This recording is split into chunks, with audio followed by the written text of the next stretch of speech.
Hello and welcome. My name is Elena Fedarko, and I am a student of digital forensics and Russian language at Bloomsburg University of Pennsylvania.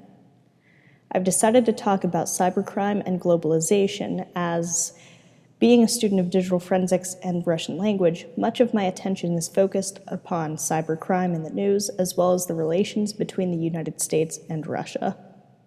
Studying the way that globalization and cybercrime work with and against one another is interesting. Within this topic, we see many things that affect the relations between the countries both minimally and drastically. So, just what is cybercrime? Oxford Dictionary defines cybercrime as being criminal activities carried out by means of computers or the internet. Well, cybercrime is not always hacking, even though it usually plays out in the media as being a lone hacker sitting in front of their computer finding their way into someone else's computer or a company's bank accounts. That is just a small part of cybercrime. What I'm going to focus on for this video, however, is ransomware, espionage, theft of intellectual property, and cyber terrorism.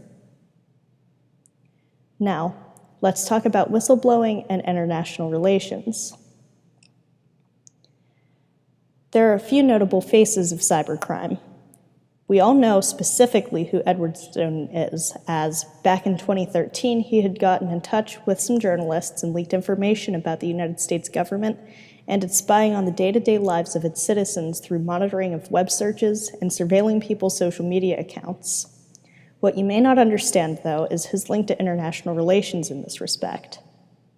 After gaining the attention of the American government for his leaks of classified data from the National Security Agency, or the NSA for short, he had fled and gained asylum in Moscow, Russia, where he's still supposed to be hiding to this day. The decision made by President Putin in 2013 to harbor him had created tensions in the state of international relations between the US and Russia, as, in the eyes of the American government, the Russian government made the conscious decision to harbor a fugitive who had committed an act of treason by relaying classified information to those who were not supposed to have access to it. Therefore, was engaged in espionage due to the relay of information not just to citizens of the US, but also to groups that mean the government harm.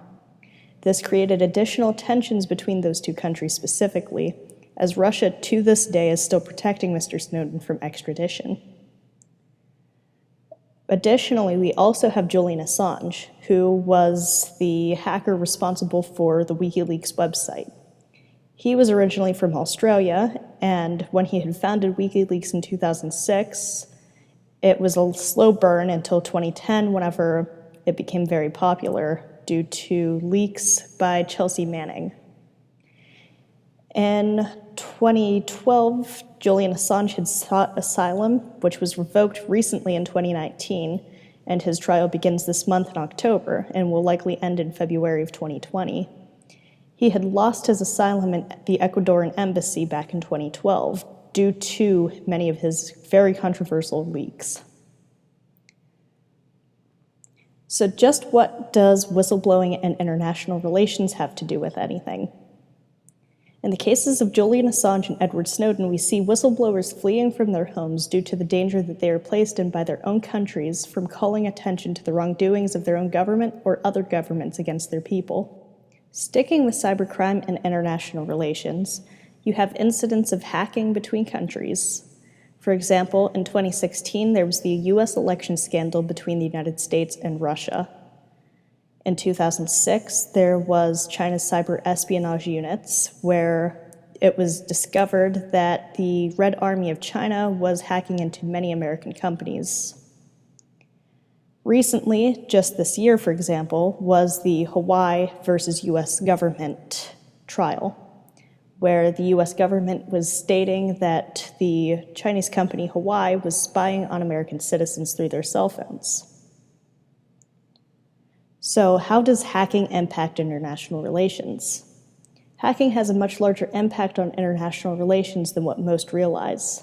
Global companies see a very heavy cost to doing business because of hacking. According to the website webfx.com and their infographic on the cost of cybercrime, We see that many jobs are lost in the US and other countries due to cyber attacks, and that companies around the world see an average cost of $7.7 million per year due to cybercrime and hacking. Due to the cost of cybercrime cleanup being so high, it has become a major hot-button issue between countries, as nobody knows exactly who is supposed to pay to clean up the damage done, nor do we know exactly who is to blame, whether it is the government or the individual to blame for the actions. Therefore, this causes many additional tensions to crop up between countries.